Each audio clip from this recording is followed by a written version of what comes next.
देखा जाएगा। तो बेहद अहम ये संबोधन रहा है। कर्नल देवानंद जी इस वक्त हमारे साथ मौजूद है। कर्नल देवानंद जी, बहुत स्वागत है आपका। देवानंद जी, हम अगर 6-7 मई की दरमियानी रात से अब तक की बात करें, बहुत कुछ है जो हिंदुस्तान ने देखा, सवाल उठे, उसके जवाब मिले, तस्वीर साफ है, अंतर्राष्ट्रीय स्तर पर मैसेज भारत का क्लियर है। लेकिन इंतजार था पीएम मोदी के बीकानेर के इस दौरे का, यहां से उठती आवाज का, उनके संबोधन का। और आज भी पीएम मोदी ने क्लियर कर दिया है कि हमारा स्टैंड क्लियर है, बात सिर्फ 2 बातों पर होगी और इसके इतर कुछ भी नहीं। क्या कुछ किया भारत ने, एक एक चीज का जवाब आज भी पीएम मोदी ने दिया। जी, मैं आपसे सहमत हूं कि आज जिस प्रकार से प्रधानमंत्री महोदय ने देश और दुनिया को संदेश, जितनी अफवाहों का बाजार गर्म हो रहा था, उन सब सवालों का जवाब बिल्कुल सटीकता से दिया है। वैसे तो इस विजिट के अंदर उन्होंने राजस्थान से जुड़ी हुई बहुत सारी उन प्रोजेक्ट्स के बारे में चर्चा की, पर मैं मानता हूं जो प्रधानमंत्री का मुख्य जो उद्देश्य इस विजिट का था, इस यात्रा का था, वो ये था कि जितनी ऑपरेशन सिंदूर को लेकर के जिस प्रकार की देश के अंदर भावना, सवाल जवाब, जो सारी चीज़ें चल रही थी, उनका सटीकता से उन्होंने जवाब दिया। और मुझे गर्व है आज कहते हुए कि मैं भारत के अंदर आज हमारे नरेंद्र मोदी जी जैसे हमारे प्रधानमंत्री हैं। मैं ऐसा क्यों कह रहा हूं, देखिए, आपने खुद ने अपनी बात में कहा कि आज जिस प्रकार से 45 से 47 डिग्री टेम्परेचर है बीकानेर में, और कितनी बड़ी संख्या में, मैं कहता हूं गिनती करना शायद संभव ना हो, लोग उस गर्मी में वहां सुनने को आए, और जिस प्रकार से उनके उद्बोधन के दौरान लोगों में एक तरह जोश था, जुनून था, उन्होंने जो बातें कही, उन बातों में जिस प्रकार से क्लैरिटी की उन्होंने, और ऑपरेशन सिंदूर को लेकर के उन्होंने साफ कर दिया कि ऑपरेशन सिंदूर किस लिए चलाया गया, क्यों चलाया गया, सेना को छूट किस प्रकार दी गई, सेना ने शौर्य का काम कैसे किया, और वो 22 अप्रैल का बदला 22 मिनट में किस प्रकार भारतीय सेना ने 9 आतंकी ठिकाने बर्बाद करके लिया। और यही नहीं, उसके बाद उन्होंने अपने विचार क्लियर कर दिए हैं। इसमें क्लैरिटी के साथ कहा है कि देखिए, पाकिस्तान के साथ हमारी कोई टेरर को लेकर कोई बात नहीं होने वाली, बिकॉज टेरर एंड टॉक्स नहीं होंगे। बात होगी तो एक ही है, उग्रवाद खत्म होने के बाद पीओके वापस देने की। और दूसरी बात, उन्होंने एक बहुत अहम बात कही कि जो न्यूक्लियर ब्लैकमेल है वो अब नहीं चल सकता, और इसके मायने हम कुछ भी निकालें, क्योंकि प्रधानमंत्री का ये कहना बिल्कुल सटीक है कि पाकिस्तान अब न्यूक्लियर मैं पावर हूं, उसका वो रोना नहीं रोने वाला। और रोएगा तो मैं मानता हूं, जिस प्रकार से प्रधानमंत्री ने आज कहा कि मेरी रगों में खून नहीं, आज क्या गरम सिंदूर दौड़ रहा है। मैं ठंडा व्यक्ति हूं, मानते हैं बिल्कुल, मोदी जी सामान्य तौर पे स्टेटमेंट नहीं देते हैं, पर आज के बाद दुनिया और पाकिस्तान को भी संदेश साफ मिल गया है। और एक चीज वापस पुनः आज के बाद मैं मानता हूं कोई डिबेट नहीं होनी चाहिए इस विषय पर। उन्होंने कहा कि जिस प्रकार विकसित भारत की उन्होंने बात की है, देखिए, और वो विकसित लाइक आतंकवाद तो है ही है, उसको खत्म करेंगे, आतंकवाद के आका और आतंकवाद की समर्थक सरकारों को भी उसी अलग नहीं देखा जाएगा। बहुत बड़ा स्टेटमेंट वापस दोहराया है ये इन्होंने। और एक चीज आखिर में कही है, विकसित भारत जो हमारा जो सपना देश देख रहा है, उसके लिए 2 बिंदु बताए उन्होंने, एक सुरक्षा और एक समृद्धि। तो मैं मानता हूं सुरक्षा की तरफ जिस प्रकार प्रोजेक्ट्स के अंदर सड़कों का निर्माण right up to the border, जिसका पहले 2 वे था, 4 लेन जैसे बता रहे हैं कि उनको बनाने का काम शुरू कर दिया गया है। रेल मार्ग करीब 9 या 10 नए राजस्थान में बिछाए जा रहे हैं। तो इस प्रकार से जो सारी चीजों का जो उन्होंने निष्कर्ष निकाल के दिया है, मैं ये कह सकता हूं कि एक भूतपूर्व सैनिक और देश का नागरिक होने के नाते कि जो ऑपरेशन सिंदूर को लेकर के विभिन्न प्रकार की भ्रांतियां, जो देशद्रोही ताकतें, पाकिस्तान के समर्थक, वो लोग फैलाने का प्रयास कर रहे थे, देश के नागरिकों का मनोबल तोड़ने की काम कर रहे थे, और सेना को भी बीच में कटघरे में खड़ा कर रहे थे। मैं मानता हूं बिल्कुल आप साफ संकेत कर दिया है, और मुझे गर्व है आज की ऐसे प्रधानमंत्री हमारे देश के पास है। बिल्कुल देवानंद जी, और बालाकोट स्ट्राइक का भी उन्होंने जिक्र किया कि किस तरह से उसे अंजाम दिया था जब हम घर में घुसकर मारते थे, और आज की स्थिति कुछ और, ये दर्शाता है कि भारत कितना मजबूत हुआ है। दूसरी अहम बात, उस वक्त भी जो पहली सभा हुई थी वो राजस्थान में हुई थी, और इस बार भी राजस्थान ही वो आए, सीमावर्ती क्षेत्र बीकानेर में आए जी। ये कितना अहम हो जाता है, क्योंकि एक एक बात का जिक्र पीएम मोदी भी करते, उस वक्त भी जो हुआ और सिर्फ आज की बात नहीं थी। ये दर्शाता है कि पहले से अब में बदलाव भी कितना हुआ है और भारत मजबूत भी कितना हुआ है। श्वेता जी, मैं इसीलिए कह रहा हूं कि बड़ा ऐतिहासिक स्पीच है ये सामान्य स्पीच नहीं है, ये देश की वो स्पीच है जी। आपने इसमें दो मेरे से सवाल पूछे, एक तो जब बालाकोट एयर स्ट्राइक हुई, फिर अभी स्ट्राइक हुई। देखिए कितनी स्पष्टता से प्रधानमंत्री महोदय ने बताया है कि उस समय हमारी जो एयर स्ट्राइक हमने की थी, पाकिस्तान के अंदर घुस करके उनको संकेत दिया था कि देख लो अंदर आ गए हैं, और हमने कभी भी सिविलियन का नहीं किया, उनको स्ट्राइक करके उनको संदेश दिया। कुछ वर्ष वो चुप रहा, पर फिर उसने कार्रवाई की, तो इस बार घुसने का नहीं बोला, सीधा सीने पर ठोका है उनको, और इस तरह का प्रहार किया है जो प्रधानमंत्री जो सेना कर रही थी। तो अब क्लियर हो गया कि हमारे प्रधानमंत्री और सेना को जो छूट दी गई है, मैं मानता हूं सरकार अपना एक तरह विचार बताती है सेना को कि भाई हमें ये करना है और आप कीजिए। इस क्लैरिटी से जो किया है ये बहुत बड़ा एक संकेत है। आगे वाला बिना कहे उन्होंने कह दिया कि अब इसके बाद तुम्हें बर्बाद, मतलब पूरी तरह ध्वस्त से करने के लिए आपका एग्जिस्टेंस समाप्त होगा, क्योंकि देखिए पहले अंदर घुसे और इस बार हमने सीने पर पूरी तरह प्रहार किया।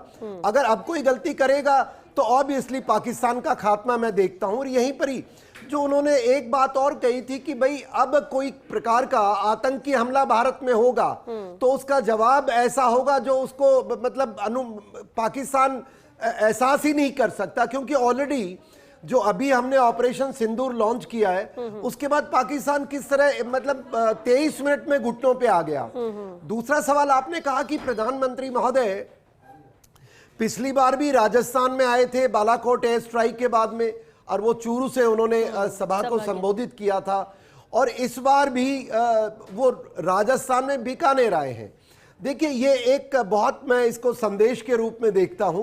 पिछली बार तो ऑब्वियसली राजस्थान वीरों की भूमि है, बहुत बड़ा हमारा राज्य है और पाकिस्तान के साथ बहुत लंबा हमारा बॉर्डर है, तो उस प्रकार से वो आए और उन्होंने अपनी बात को इस बार का संदेश देख ले, भावलपुर बीकानेर के बिल्कुल ऑपोजिट है, करीब 100 किलोमीटर इंटरनेशनल बॉर्डर से है, और जहां पर हमने उस कैंप को तबाह किया है।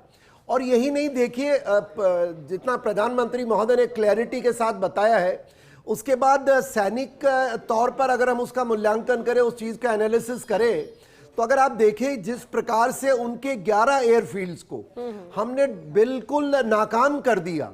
उसके अलावा वैसे सेना और कोई ऑफिशियल स्टेटमेंट नहीं है कि जो न्यूक्लियर जो उनके स्थान थे उनके ऊपर भी उनको नुकसान हुआ है, पर अंतर्राष्ट्रीय जितने भी एनालिसिस कर रहे हैं उसमें मानते हैं कि जो न्यूक्लियर फैसिलिटी, जो उनकी न्यूक्लियर क्या होता है कि अंडरग्राउंड स्टोरेज होता है और उसको बहुत सुरक्षा के अंदर रखा जाता है, और उसमें ऐसा भी नहीं होता कि पूरा न्यूक्लियर बॉम्ब एक जगह रखा हुआ बटन दबाए फायर हो गया, नहीं, उसकी बहुत सारी प्रक्रिया होती है, सेफ्टी मेजर्स होते हैं। पर एक चीज जितनी हम समझ पा रहे हैं, प्रधानमंत्री महोदय ने तो उसका जिक्र नहीं किया, उन्होंने यही कहा कि हमने सीने में मारा है, पर उस सीने के अंतर्गत जो खबरें हैं वो है कि जो उनकी टनलिंग एंट्रेंस है उनको 2 को तो पूरी तरह ध्वस्त कर दिया गया, जिसका मतलब ये है कि अब वो कभी इस्तेमाल नहीं कर सकते, क्योंकि अगर अंदर न्यूक्लियर रेडिएशन है, अगर कोई जाएगा तो वो बिल्कुल बहुत नुकसान होगा।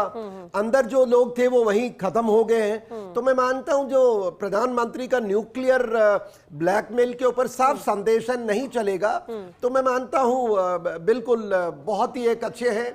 और संकेत बीकानेर से देने का, जैसे मैंने भावलपुर तो बताया आपको। दूसरी चीज ये कि जो नाल एयरफील्ड है, फलोदी है, ये हमारे यहाँ पर 3 जो एयरफील्ड्स है बेसिकली पाकिस्तान में स्ट्राइक करने के लिए, जो डीप पाकिस्तान है, देखिए पंजाब के ऊपर बहुत छोटा इलाका है, तो यहाँ पर जो हमारे फॉरवर्ड एयर बेसिस है, पाकिस्तान की सेना ने, उनके सैन्य अधिकारियों ने बोला कि हमने इनको बर्बाद कर दिया।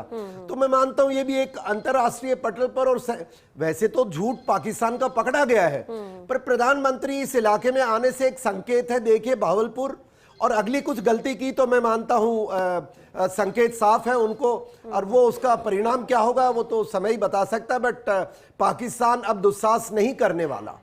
पर मैं यहाँ अभी मैं दो चीजें देख रहा था जी। इधर तो हमने ऑपरेशन सिंदूर किया जिसमें हमारे सैनिकों ने हमारा पूरा सीना चौड़ा कर दिया, और हमारे रणनीतिकारों ने, हमारे इंटेलिजेंस एजेंसीज ने जिस प्रकार, देखिए ये पूरी के पूरे तंत्र को बधाई के पात्र है। पर ये समझ में नहीं आया कि पाकिस्तान में उस मुल्ला मुनीर को वो फील्ड मार्शल बना रहे हैं, और उसमें बहुत सारी चर्चाएं चल रही हैं कि देखिए इतिहास में 2 ही बार फील्ड मार्शल बने हैं। एक उनके पुराने बने थे, उसके बाद पाकिस्तान के उस समय के जो पाकिस्तान था उसके 2 टुकड़े हुए, और इस बार क्या होने वाला है तो अब ये समझ के परे कि पाकिस्तान किस तरह अपने लोगों को बेवकूफ बना पा रहा है। आज के जमाने में जब सोशल मीडिया है, जब पूरी ट्रांसपेरेंसी है, बड़ा अजीब सी बात है कि वो और पता नहीं वो उनकी कौन सी ट्रेनिंग है कि वो स्वीकार भी कर रहे हैं कि मैं फील्ड मार्शल बनूंगा। मतलब कि एक ही, अब मैं लोग सेना में हमारे जो साथी बातें कर रहे हैं कि सारी मिसाइलें तो नीचे गई पाकिस्तान के ऊपर और बर्बाद कर दिया, और उस दौरान एक ही चीज ऊपर आई, वो मियां मुनीर ऊपर उठ करके आए, फील्ड मार्शल। तो पाकिस्तान मेरे को लग नहीं रहा अभी भी वो कुछ इन चीजों से, रियलिटी से रूबरू है। बिल्कुल ठीक कहा आपने देवानंद जी। और एक बात, एक अहम सवाल ये भी उठता है कि आपको शिकस्त मिली, आपकी हार हुई, आप घुटने पर आए, लेकिन आप प्रचार कर रहे हैं कि इस जो भारत और पाक के बीच में जो चल रहा था तनाव और जिस तरह से युद्ध जैसी स्थिति बनी थी उसमें पाकिस्तान जीत गया, और यही प्रोपेगेंडा, यही चीजें वहां पर बहुत फैलाई जा रही है, इसकी पब्लिसिटी की जा रही है, तो इसका तो कोई आधार नहीं है। और इसके बाद यहाँ पर प्रमोशन की बात जिस तरह से आ रही है मुनीर की, ये क्या है? ये किस तरह का प्रोपेगेंडा है? क्या जाहिर करने की कोशिश है? देखिए इसके अंदर क्या होता है, मुझे लगता है मैं आपको बताना चाहूंगा दर्शकों को कि जब ये जीत तो भारतीय सेना की हो चुकी है, भारत की हो चुकी है क्लियर कट, और वो घुटनों पे आया वो भी क्लैरिटी है। पर क्या है कि अब अंतरराष्ट्रीय पटल की जो डिप्लोमेसी काम करती है ना, अभी वो ज्यादा एक्टिव हो रखी है। वो क्यों हो रखी है? देखिए पाकिस्तान की हार में अमेरिका अपनी हार देख रहा है, पाकिस्तान की हार में टर्की अपनी हार देख रहा है, पाकिस्तान की हार में ईरान भी कुछ हद तक अपनी हार देखता है, पाकिस्तान की हार में जो उनके चाइना अपनी हार देख रहा है। तो अगर ये पूरी हार का देखा जाए और चीन को अगर हमें 1 मिनट के लिए समझे कि कितना अरबों डॉलर्स का उसका जो निवेश है चाइना पाकिस्तान इकोनॉमिक कॉरिडोर के अंदर, और उसकी सैन्य ने जो हथियार सप्लाई किए, जो हवाई जहाज सप्लाई किए, और जिस प्रकार से वो फेल हो गए हैं, भारतीय एयर डिफेंस सिस्टम ने उनको बिल्कुल नाकाम कर दिया। तो चीन का तो पूरा सिस्टम बिगड़ गया, उनका पूरा देखिए अब ये डिफेंस इंडस्ट्री खत्म हो गई है, उनका चाइना इकोनॉमिक कॉरिडोर वो समाप्त हो गया है, और अमेरिका भी क्यों इसमें गड़बड़ इन्वॉल्व हो रखा है। F-16 2 मार गिराए गए ऐसी खबरें थी, हाँ। और अगर मार गिराए गए तो F-16 का भी मार्केट उसका खत्म हो गया है। अमेरिका का एक प्रॉब्लम और है, वो ये कि अगर अब यहाँ ये पाकिस्तान की जो स्थिति है, पाकिस्तान टूटने की ओर जा रहा है, मैं नहीं, मेरा तो मानना बहुत पहले से था, करीब 6 महीने पहले से, पर अब तो ज्यादातर लोग मानने लग गए कि अब बलूचिस्तान के अंदर जो गृह युद्ध शुरू हो गया, नहीं सिंध में रात को उनके होम मिनिस्टर के वो घर जला दिया गया, और बलूचिस्तान में ऑलरेडी सेना को मारा जा रहा है। तो पूरी स्थिति के अंदर पाकिस्तान के पास अब ये आखिरी, हर बार हम कहते हैं आखिरी सांस है, आखिरी लड़ाई है, पर अब जो परिस्थिति बन के आ रही है, मेरे ख्याल से पूरी दुनिया जो भारत विरोधी है वो पाकिस्तान के पीछे लामबंद हो गई। आप देखिए ये जो इनका वर्ल्ड बैंक के लोन का मामला था, अब ये माने जाए तो जिस देश के अंदर अब कोई डाउट नहीं बचा, और अमेरिका इनडायरेक्टली, अमेरिका की इजाजत बिना वर्ल्ड लोन में वो लोन नहीं मिल सकता, वो पारित करवाता है। तो मैं मानता हूं सब तड़फड़ा रहे हैं, क्योंकि भारत ने जो करके दिखाया है ना, टेक्नोलॉजी वाइज, जो हमारी वेपन सुपीरियरिटी वाइज, इंडिजिनस हमारे स्वयं निर्माण हमने देश में किया उस लाइक देखिए एंटी ड्रोन जो हमारा हमने एक सिस्टम बनाया है, उस एंटी ड्रोन का दुनिया में तोड़ ही नहीं है। वो इनफैक्ट 6th जनरेशन एयरक्राफ्ट की तरह जाता है और उस इलाके में होवर करता है। देखिए होवर करने के, तो ये जिस तरह दुनिया सहमी हुई है, तो वो मेरे ख्याल से लग रहा है कि टाइम लगेगा उनको एडजस्ट करने में।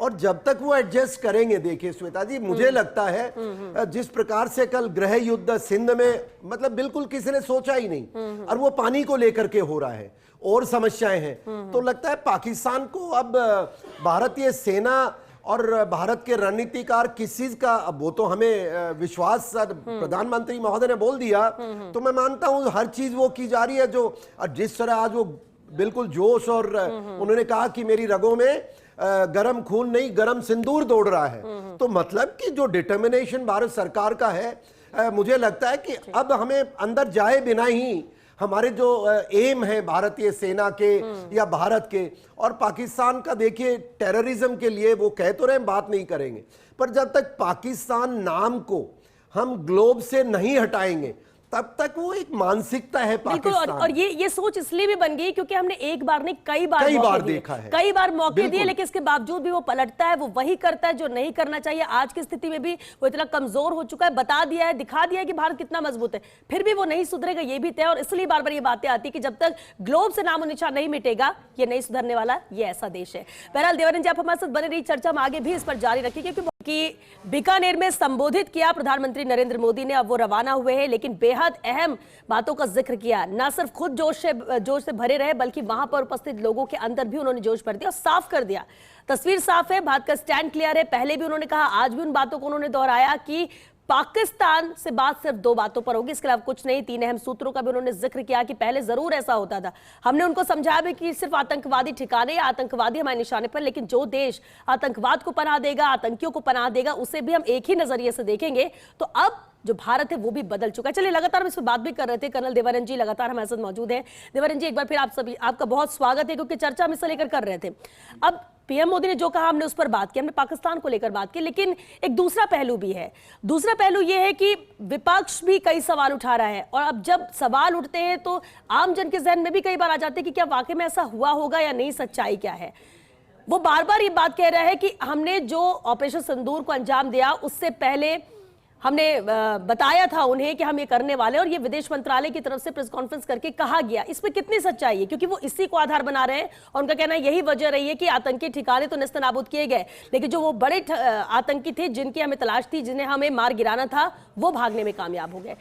क्या प्रोसीजर होता है, कितनी सच्चाई इसमें, क्योंकि बातें कई तरह की होती है, लेकिन सच्चाई कुछ और है जी, उसे आप बेहतर बता पाएंगे। बिल्कुल बिल्कुल। देखिए, इससे पहले मैं आगे आपको बताऊं, एक चीज बताना चाहूंगा कि जो अभी जिस प्रकार से ऑपरेशन सिंदूर की सफलता भारत ने हासिल की है, और जिस शौर्य का परिचय सैनिकों ने और मैं कहूँगा हमारी सरकार ने भी अपना जो एक पॉलिटिकल विल दिखाई है, उसके अंतर्गत अब मैं तो ये इस सवाल का जवाब ये देखता हूँ कि जो हमारी ऑपोजिशन पार्टीज हैं या हमारे कांग्रेस है, स्पेशली कांग्रेस को ये दिक्कत रहती है, शायद राहुल गांधी जी है और उनके वो क्या नाम खड़गे जी हैं, वो ये ऐसी बातें करते हैं। मैं ये मानता हूँ शायद वो कहीं न कहीं अपने आप को एक आइसोलेटेड महसूस कर रहे हैं आज के दिन देश के अंदर, क्योंकि जिस प्रकार से ये विक्ट्री हुई है, जिस प्रकार से भारत और ये ऑपरेशन, देखिए सिंदूर सेना ने कहा है, आज मोदी जी ने भी कह दिया है कि भाई ये चल रहा है, ये हमने बंद नहीं किया है। अब ये स्ट्रेटेजी क्या होती है क्या नहीं, पब्लिक डोमेन का इशू नहीं है, पर जो ये विपक्ष के लोग जो बात करते हैं कि भाई उनको पहले बता दिया हम हमला करने वाले हैं, ये बिल्कुल बेहूदी बेवकूफ़ी की बात है ये। और किसी भी इतने एक नागरिक को ऐसी बात नहीं करनी चाहिए। राजनेता तो बहुत समझदार व्यक्तियों में से मानता हूं, और आप देखिए कि सेना के जो ऑपरेशंस होते हैं, श्वेता जी, हमको भी जो पूरी सेना, जो हमारी भारतीय सेना 15 लाख की आज के दिन, उसके अंदर जब ऑपरेशन किया जा रहा है तो इसमें जो लोग इन्वॉल्व थे बहुत लिमिटेड थे। पूरी सेना तो हो ही नहीं सकती ना जो उस इलाके में डिप्लॉयड थी, और उस इलाके में भी क्योंकि ये एयर डिफेंस, मतलब ये डिस्टेंस से हमने इनको बर्बाद किया है, हमारे एरियल प्लेटफॉर्म्स का इस्तेमाल किया है, मिसाइल्स का इस्तेमाल किया है, तो फिजिकली तो हमारा लोग अंदर गए ही नहीं ना जी। तो बहुत कम लोग हैं जिनको ये खबर होगी। ये कहना कि पहले पाकिस्तान को बता दिया, फिर वो बेवकूफ थोड़ी है जो वहां हमारा इंतजार करेगा, ऐसा तो हो ही नहीं सकता। ये जो इस तरह की बातें करते हैं, मैं अब इस पे उनकी मानसिकता का मैं रोग ही कह सकता हूं। ये लाइक जस्ट अनबिलीवेबल। क्या मानते हैं आप? अनबिलीवेबल। ये सिर्फ राजनीति है, ये सिर्फ राजनीति की आपको अच्छाई बेहतर चीजें नजर नहीं आ रही हैं? आप उन बातों को लेकर कर रहे हो जिस पर कोई विश्वास भी नहीं करेगा और आप उन सवालों को नहीं, मैं आपको प्रोसेस बता रहा हूं। आप मेरे को बोल रहे हो कि अपने देश के सैनिकों की बेटा आप जाइए, आज आपके देश के सिंदूर की इज्जत आपके हाथ में है। अब बस ये थोड़ी कहोगे कि आप जाते हमारे कि उनको इधर तो हम तैयारी कर रहे हैं युद्ध की, उनके ऊपर अटैक करने की, उनके हर टेररिस्ट को मारने की, या जो भी टास्क दिया गया था उस समय, और दूसरी तरफ उनको कह रहे हैं कि हम आ रहे हैं तो हमारे क्या सैनिक, ऐसा जस्ट इम्पॉसिबल। ये उन लोगों का काम है जो हमारी सफलता से जल रहे हैं, जो हमारे सफलता के साथ नहीं खड़े हैं, जो हमारे सेना के बलिदान को छोटा करना चाहते हैं। ये उन लोगों का कृत्य है जो देश के दुश्मनों के साथ खड़े। मैं ये बिल्कुल साफ कह सकता हूं। अब रही बात जो एक स्टेटमेंट की चर्चा मैंने भी कहीं सुनी थी पब्लिक डोमेन में, जो कहीं वीडियो देख रहा था। देखिए, आपको याद है हम उस दिन रात को यहीं थे 7 तारीख को, बिल्कुल। और जब हमारे भारतीय सेना ने 1:10 पर पहला प्रहार किया और शायद 1:35 पर हमने सब खत्म कर दिया था। अब वो 22 मिनट का जो समय बताते हैं, उस 22 मिनट में आपको भी याद होगा उस समय तक तो सब सो रहे थे, किसी को पता ही नहीं था। तो उससे पहले तो हमारे फॉरेन मिनिस्टर कभी आए ही नहीं, हमारे विदेश मंत्री को देखा ही नहीं, और उसके बाद आए हैं। तो देश को भी, अब मैं जो ये टाइम शेड्यूल बता रहा हूं, टाइम लाइन बता रहा हूं, रात के 1:10 से लेके 1:35 तक तो लोग भाग दौड़ कर रहे थे, कोई स्टेटमेंट नहीं दिया था। और मेरे ख्याल से 3 बजे के आसपास, 4 बजे ट्रंप ने कोई स्टेटमेंट दिया था, कुछ ऐसा भी। तो भारत की तरफ से जब पहला स्टेटमेंट हमारे इनका शायद फॉरेन मिनिस्टर साहब का आया था, क्योंकि हम सब लोग यहीं बैठे थे उस रात को, तो ये कहा था कि उन्होंने हमको जो करना था कर दिया, अब हमारी तरफ से जो टेरर कैंप को नुकसान करना था कर दिया। और वहां पर उन्होंने जो कहना चाह रहे थे कि भाई अब हमने आपका मिलिट्री को टारगेट नहीं किया, कोई सिविलियन को टारगेट नहीं किया, प्रिसिजन स्ट्राइक की है, कोलेटरल डैमेज नहीं किया, तो हमारी तरफ से अब ये पहला फेज ओवर है। पर उसके बाद पाकिस्तान ने दिन में, जब दूसरे दिन शाम होती है, तो हमला किया और उसको कहा था अगर आप अब यहाँ इस पे यहाँ अपनी हार मानते हैं और आपको कोई एतराज नहीं है, अब सेना को इन्वॉल्व हमने नहीं किया, आपकी करोगे तो जवाब मिलेगा। मेरे हिसाब से वो शायद पब्लिक के अंदर अफवाह इस बात की फैलाई जा रही है। और वो श्वेता जी, आपको पता है वो दूसरे दिन 7 तारीख के दिन निकलने के बाद की चर्चाएं हैं, तो बिल्कुल सफेद झूठ है। और मैंने कहा ना, जो लोग ये नैरेटिव चला, देखिए हर डिपार्टमेंट में, हर जगह वो लोग होते हैं जो सरकार से या अपने तंत्र से खुश नहीं होते हैं, तो वो लोग कमियां ढूंढते हैं। और इसमें जो कमी ढूंढ रहे हैं, मैं तो उसको राष्ट्रद्रोह का मैं कैटेगरी में मानता हूं। इसमें राजनीति नहीं है, इसमें कोई पार्टी नहीं है, कोई सरकार नहीं है, ये बात सेना की है। इसमें इसे अंजाम तक सेना ने पहुंचाया है और उसके शौर्य पर तो कोई सवाल खड़े नहीं कर सकता। और जो कर रहे हैं वो सीधे सेना पर सवाल उठा रहे हैं, इससे तो यही सेंस निकलेगा। आप सही कह रहे हैं, सेना पे ही सवाल इनडायरेक्टली उठा रहे हैं। देखिए, सेना पे सवाल क्यों उठा रहे हैं?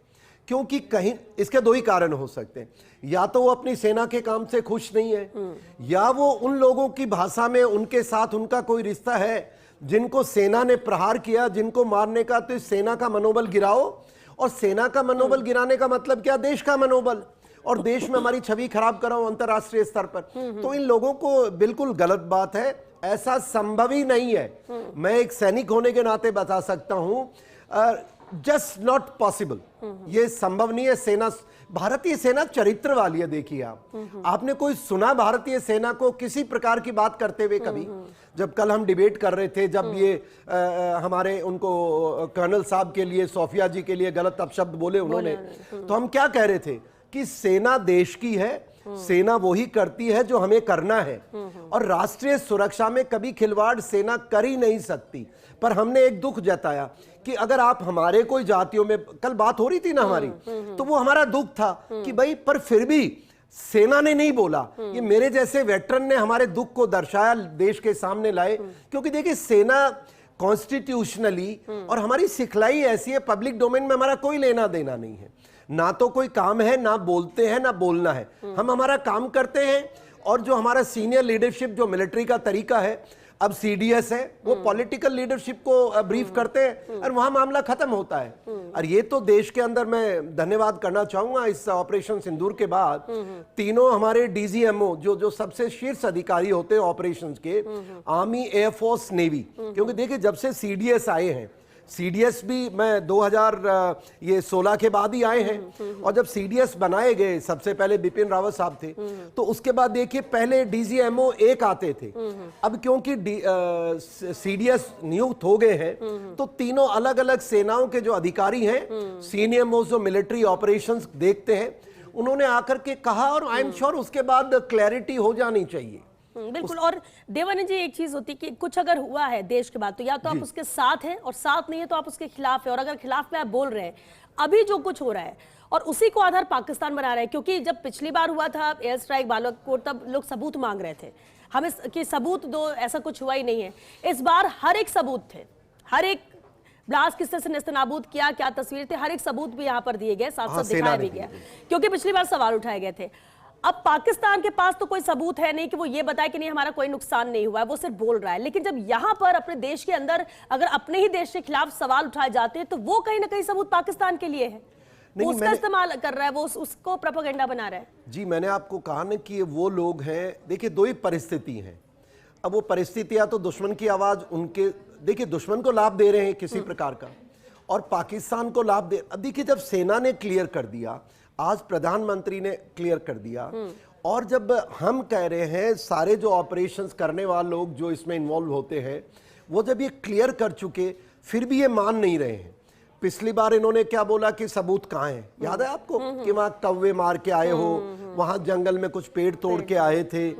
और ये वो मानसिकता के लोग हैं जो एंटी भारत ब्रिगेड में आज कह रहा हूं, और मैं देश से तो आग्रह क्या करूं, देखिए ऐसी जो मानसिकता के लोग हैं उनको डेमोक्रेसी की आड़ में इतनी छूट नहीं देनी चाहिए।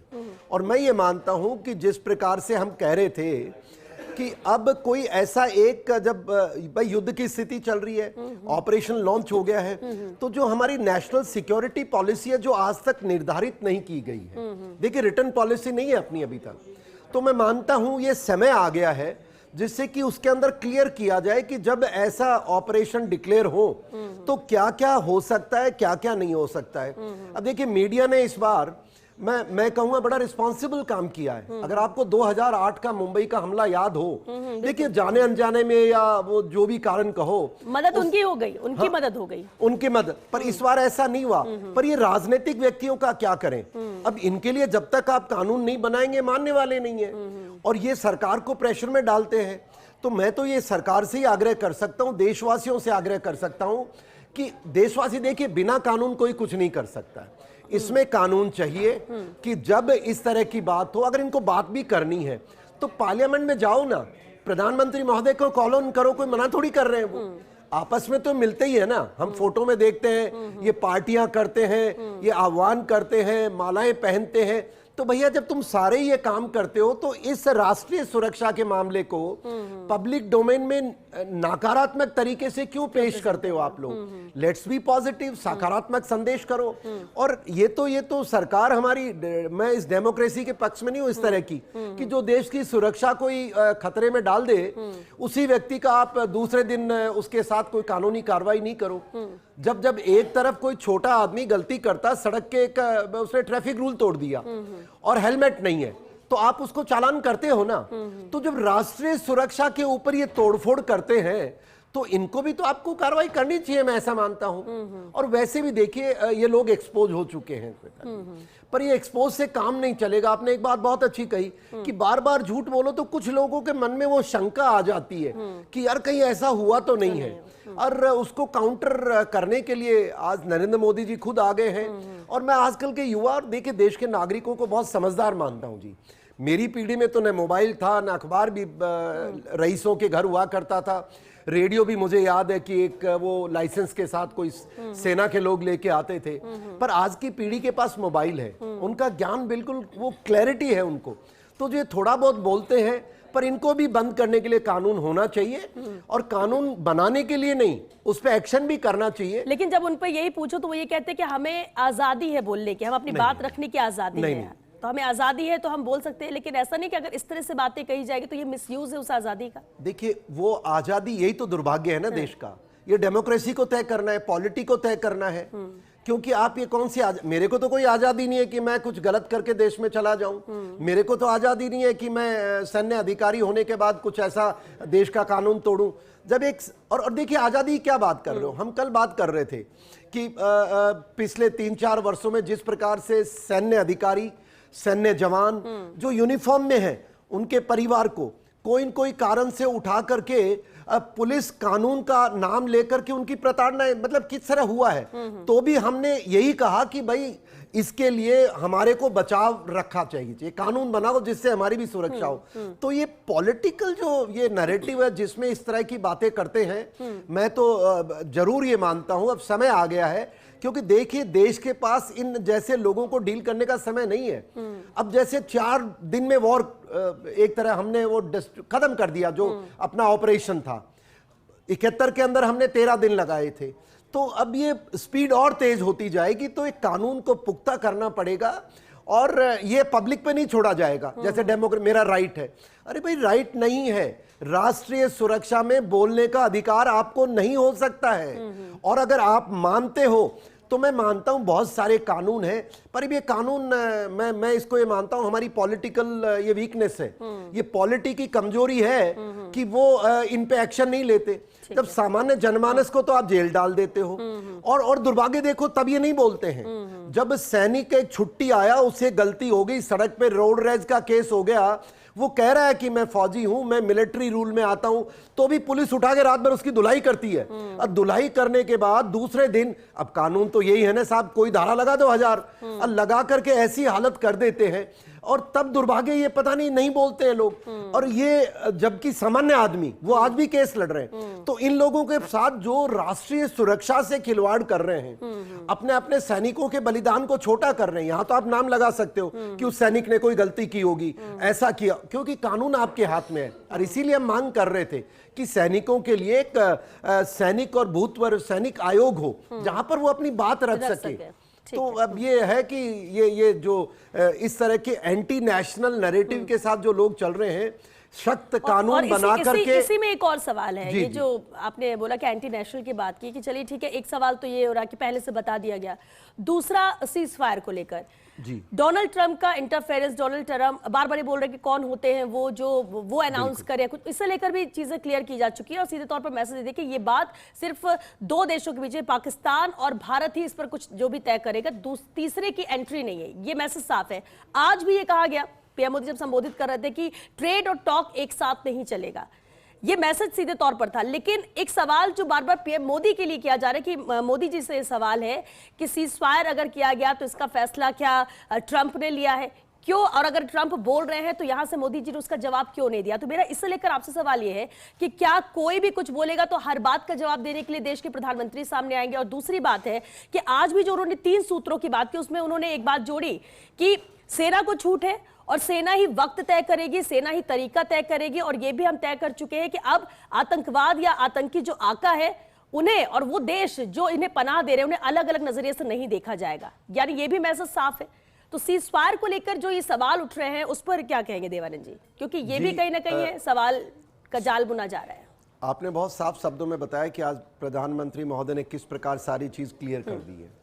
पर जो सीज फायर की बात है, इसके मैं 3 पहलू देखता हूं। पहला है कि देखिए, अंतर्राष्ट्रीय डिप्लोमेसी के अंदर बैकडोर डिप्लोमेसी कहते हैं, जिसमें चर्चाएं चलती रहती हैं।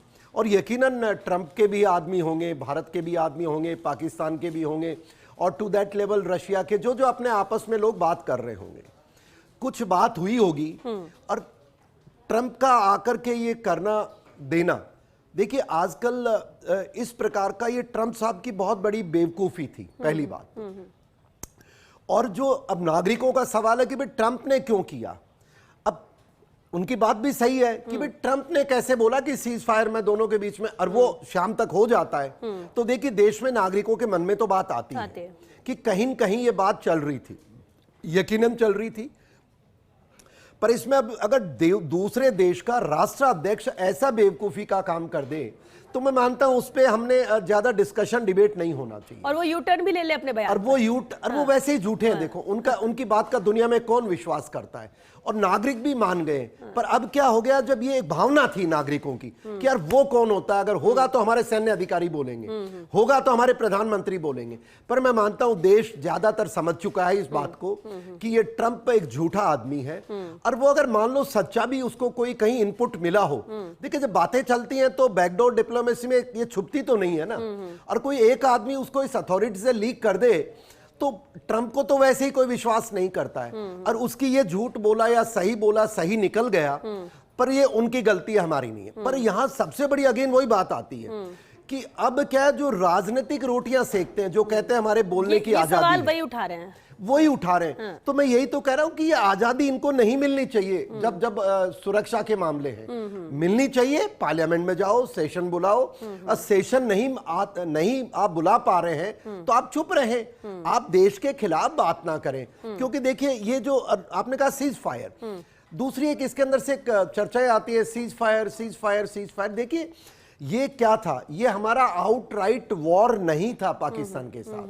ये हमारा एक ऑपरेशन लॉन्च किया गया था, जिस प्रकार से रसिया ने यूक्रेन के ऊपर ऑपरेशन लॉन्च किया हुआ था, वॉर नहीं था उसका कभी। वैसे ही भारत के भी अगर कंपैरिजन देखे, ये हमारा ऑपरेशन है। अब इसको कंफ्यूज वॉर से नहीं करना चाहिए। अब जो सीज फायर उस समय जो बताते हैं, जो सीज फायर हुई, वो सीज फायर क्या थी, देखिए मैं समझाता हूं। भारतीय सेना ने रात को 1 बजे से लेके सुबह 35 बजे तक उनको ध्वस्त कर दिया। हमने उनको बोला कि भाई हम इसके बाद तुम्हारे कोई टेरर कैंप हमने सब खत्म कर दिए जो हम करना चाहते थे, तुम्हारे फौज पे हमको हमला करना नहीं है। पर उसके बाद क्या होता है, पाकिस्तान ने रात को हमले शुरू किए, जिसका मुंह तोड़ हमने जवाब दिया। और इस तरह दिया कि पाकिस्तान के एयरफील्ड्स अगले सुबह तक सब बर्बाद कर दिए और उनके मतलब लाशें बिछा दी हमारी भारतीय सुरक्षा बलों ने, सेना ने। जब उसके बाद जब ये पूरा हो जाता है और हम कहते हैं, जब पाकिस्तान के जो डीजीएमओ, क्या होता है जब भी दो देशों में लड़ाई या कुछ भी होता है, एक हॉटलाइन होती है। तो सैन्य 2 हेडक्वार्टर्स है, उनके बीच में हॉटलाइन होती है कि उधर से फोन उठाए तो इधर घंटी बजेगी। तो मतलब डायरेक्ट लिंक होता है ये। तो वो हॉटलाइन पर जब उनके डीजीएमओ आके कहते हैं भाई हम मर गए, हमें बचा लो, हाथ जोड़ रहे हैं वो। और जो हमारे सैन्य अधिकारियों ने क्लियर किया कि उन्होंने हमसे मांग की कि अब हम बिल्कुल हार मानते हैं और हमारे ऊपर और कोई प्रहार नहीं करो। वो सीज फायर किसके लिए था? वो उसके लिए था जब पाकिस्तान ने दुस्साहस किया, जब हमने उनके टेरर कैंप्स को तोड़ा। तो भारत ने जब वापस गया तो पाकिस्तान ने सोचा कि कहीं आज वापस और ना मारे हमको। तो भारत ने कहा कि नहीं, अगर तुम गलती मानते हो तो हमारे जो टेरर कैंप मारने का काम था और ये जो तुम पर प्रहार हमने किया है एयरफील्ड्स पे, वो इसलिए कि तुमने मिसाइल हमारे देश में दागी। अगर तुम ये हार मान रहे हो, ठीक है, हम देखेंगे, तुम्हारा बिहेवियर को देखेंगे, तुम कहीं वापस परसों, क्योंकि पाकिस्तान का कोई विश्वास तो है नहीं जी। वो आज कुछ बोलता है, कल कुछ। और अभी भी जिस प्रकार से उन्होंने अपने फील्ड मार्शल बना दिया है, तो मुझे पूरी उम्मीद है वो 1-2 दिन में जरूर कुछ न कुछ, वो कहते हैं ना कि राजस्थानी में कहावत है, ऊनरी का जायड़ा बिल्ली खोदे। मीन्स की जो चूहे के बच्चे होते हैं वो रेट होली बनाएंगे, तो वो कुछ करेगा। मुझे तो पूरा अंदेशा है, इसीलिए भारत की सेना सदैव चौकस है। तो ये जो सीज फायर और जो ये ट्रंप साहब का एपिसोड, मैं मानता हूं इसके साथ समाप्त हो जाना चाहिए। यानी ये सभी सवाल बेबुनियाद, इस चैप्टर को वहीं क्लोज कर देना चाहिए, आगे की देखते हैं। और हालांकि स्टैंड भी भारत का क्लियर है। देवानंद जी, आप हमारे साथ बने रहिए, क्योंकि वैसे भी आज भी प्रधानमंत्री नरेंद्र मोदी ने कहा कि हमारी सेना को पूरी छूट है, वो तय करेंगे कि वक्त क्या होगा, वो तय करेंगे कि तरीका क्या होगा। लेकिन साथ ही साथ पीएम मोदी ने यह भी कह दिया कि जो भी फैसला होगा वो हमारी शर्तों पर होगा। तो आपको ये सवाल ना खड़ा करे कि कोई दूसरा देश हमें आके बताए कि हमें क्या करना है, हमें सीज फायर करना है, नहीं करना है, क्योंकि हम इतने सक्षम, इतने मजबूत हैं कि किसी की राय की कम से कम भारत को तो जरूरत नहीं है। बेहद अहम दिन आज रहा है बीकानेर के लिए, न सिर्फ राजस्थान के लिए बल्कि हिंदुस्तान के लिए भी, जब प्रधानमंत्री नरेंद्र मोदी ने यहां से जो आवाज बुलंद की है वो दूर तलक गई है। और कई चीजें, कई लोगों के जहन में जो सवाल था ऑपरेशन सिंदूर को लेकर या मौजूदा स्थिति को लेकर, भारत के स्टैंड को लेकर, वो भी क्लियर कर दिया। और इसी पर हम लगातार बातचीत भी कर रहे थे। कर्नल देवानंद जी हमारे साथ लगातार बने हुए। देवानंद जी, एक और अहम सवाल है, क्योंकि हम बात हमने केंद्र को लेकर की, हमने हमारी सेना को लेकर की, इस ऑपरेशन सिंदूर को लेकर की, पीएम मोदी के संबोधन और संबोधन से जो मैसेज था उसे लेकर की, फिर वो चाहे पाकिस्तान को लेकर बात हो या फिर अमेरिका को लेकर बात हो। लेकिन एक सवाल है जो मेरे जहन में आ रहा है, हम जिस सेना की बात करते हैं, जिस सेना के शौर्य की बात करते हैं, और ये 15 लाख के करीब की जो आर्मी है हमारी सुरक्षा के लिए मजबूत है, मजबूती के साथ खड़ी है, और उनकी वजह से ही हम सुरक्षित महसूस करते हैं। हर ऑपरेशन को ये अंजाम देते हैं, कामयाब होते हैं, उसका जश्न हम मनाते हैं। लेकिन सवाल मेरा ये है कि इन जवानों के लिए भी सरकार के स्तर पर किस तरह की कोशिश की जाती है बेहतरी के लिए भी? दूसरे सेक्टर्स में जैसा होता है, सेना के अंदर क्या होता है? क्या वाकई में, क्योंकि जब इस तरह की सिचुएशन होती है तो हमारे जवान, आए दिन हम तस्वीरें देखते हैं, शहीद होते हैं, अपनी जान गंवाते हैं सिर्फ इस देश की सुरक्षा के लिए, तो क्या इनके परिवार की सुरक्षा के लिए भी क्या उतनी मजबूती से काम हो रहा है? क्या किया जा रहा है?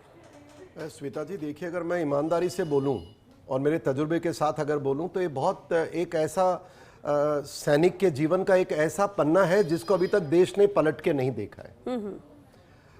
वैसे सेना के जो हमारे साजो सामान है, हथियार हैं, सारी बातें हैं, पर एक सबसे मुख्य बिंदु है कि सैनिक जो होता है, मैन बिहाइंड द वेपन, अगर आदमी नहीं होगा तो उसका मनोबल अगर कम रहेगा तो क्या रहेगा।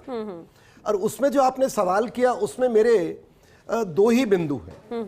देखिए, मैं अगर बॉर्डर पे खड़ा हूं, मेरा कोई भी साथी खड़ा है, सैनिक खड़ा है, उसको दिमाग के अंदर एक चलता है, क्या मेरे परिवार को अगर मेरे को कुछ हो जाता है तो उसको रोजी रोटी मिलेगी, ये प्रश्न है।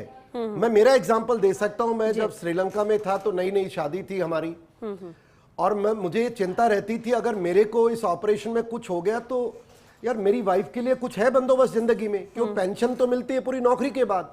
और मैं श्वेता जी आपको दुख के साथ बताना चाहूंगा कि आज भी भारतीय सेना में, भारतीय सेना मतलब एयरफोर्स, नेवी, आर्मी, तीनों के अंदर जब भी किसी सैनिक की मौत हो जाती है, मौत दो कारण से हो सकती है, एक तो दुश्मन की गोली से, एक दूसरी सामान्य काम करते हुए भी तो हो सकती है ना। बाहर सरकारी तंत्र में कोई भी व्यक्ति की मौत किसी भी कारण, किसी भी अवस्था में, किसी समय होती है, पूरा देश जानता है कि उनके परिवार के लिए अनुकंपा नौकरी दी जाती है। भारतीय सेना में आज तक ऐसा नहीं है, कानून नहीं है श्वेता जी। और अगर कोई मेहरबानी से कोई सरकार कुछ दे दे, जो अनाउंस करती है 20,000, 50,000, 60,000, लाख, बहुत सारे अनाउंसमेंट्स होते हैं भावुकता में आकर के, तो ये भावुकता तक सीमित है आज के दिन। लेकिन वो तो किसी किसी के लिए होगा, सबके लिए तो है तो नहीं। मैंने वही तो बोला ना।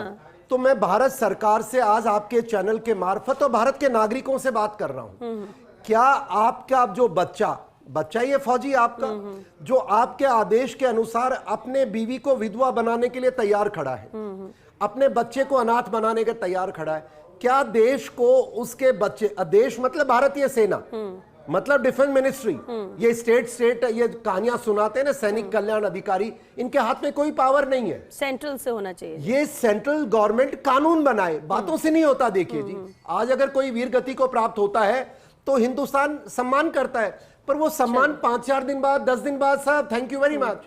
जिस प्रकार से तिरंगा यात्राएं चलती हैं, बिल्कुल अच्छी बात है, हम सब उसी के साथ हैं, बट थोड़े दिनों बाद जो उस जवान जिसने वीर गति प्राप्त की है, जिसकी मौत हुई है, वो किसी भी कारण हुई हो, मैं ये मानता हूं सेना में जब जवान भर्ती हो गया और जब तक रिटायर होता है उससे पहले अगर उसकी मौत हो जाती है किसी भी कारण, तो उसके परिवार को रोजी रोटी के लिए अनुकंपा नौकरी केंद्र सरकार को देनी चाहिए। पहली बात यही। मैं एक अच्छी चीज बताऊंगा, राजस्थान में बैठा हूं, जयपुर में बैठा हूं, राजस्थान सरकार के अंदर यह कार्रवाई 2023 में पिछली सरकार द्वारा यह कानून पारित किया गया था, और उस कानून के अंतर्गत राजस्थान का कोई भी सैनिक हो उसको राजस्थान सरकार देती है। पर मेरा देखिए, इतना बड़ा तंत्र चल रहा देश के अंदर, प्रदेश की सरकार से हमें क्यों जोड़ रहे हैं? हम जब राष्ट्र की धरोहर है, हम डिफेंस मिनिस्ट्री के हैं, तो उन बच्चों को, उन वीरांगनाओं को अनुकंपा नौकरी का प्रावधान होना चाहिए। वो मेरा पहला रिक्वेस्ट है, आपने पूछा तो बताया। दूसरा,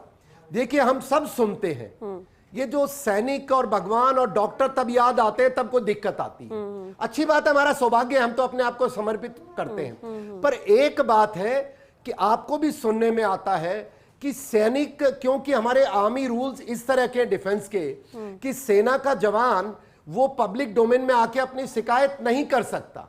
वो चैनल से जाएगा मिनिस्ट्री, पॉलिटिकल मिनिस्ट्री में।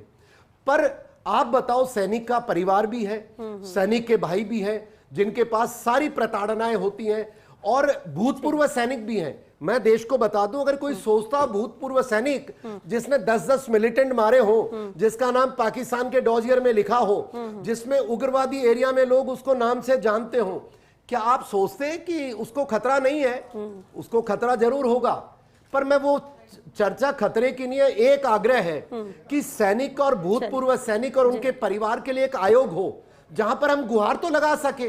आज के दिन हमारे पास गुहार लगाने को कुछ देवानंद नहीं जी, है। बिल्कुल ये अहम पहलू जिसका जिक्र किया आपने, और दुखद पहलू भी है कि उस परिवार के लिए भी सोचना करना चाहिए, क्योंकि अनुकंपा नौकरी केंद्र सरकार को निर्धारित करनी चाहिए, केंद्र सरकार, क्योंकि हर कदम पर ये प्रायोरिटी में है, सेना प्रायोरिटी में, डिफेंस प्रायोरिटी में है। और उम्मीद करते हैं कि जिस पहलू का आपने जिक्र किया है, ये भी एक चैप्टर है, इस पर भी ध्यान दे केंद्र सरकार, और जरूर इनके लिए भी कुछ ना कुछ किया जाए, क्योंकि जब देश के लिए हम एक छोटी सी बात, जब देश के लिए सैनिक वो करता है जो आप चाहते हैं, आपको कभी लेट डाउन नहीं किया, तो इतना तो बनता है उसकी वीरांगना के लिए केंद्र सरकार क्यों नहीं करती है? चलिए, बिल्कुल उम्मीद यही है कि इस और भी कदम उठाया जाए, कुछ बेहतर किया जाए। चलिए, भारतीय सैनिक का अलग कानून होते हैं।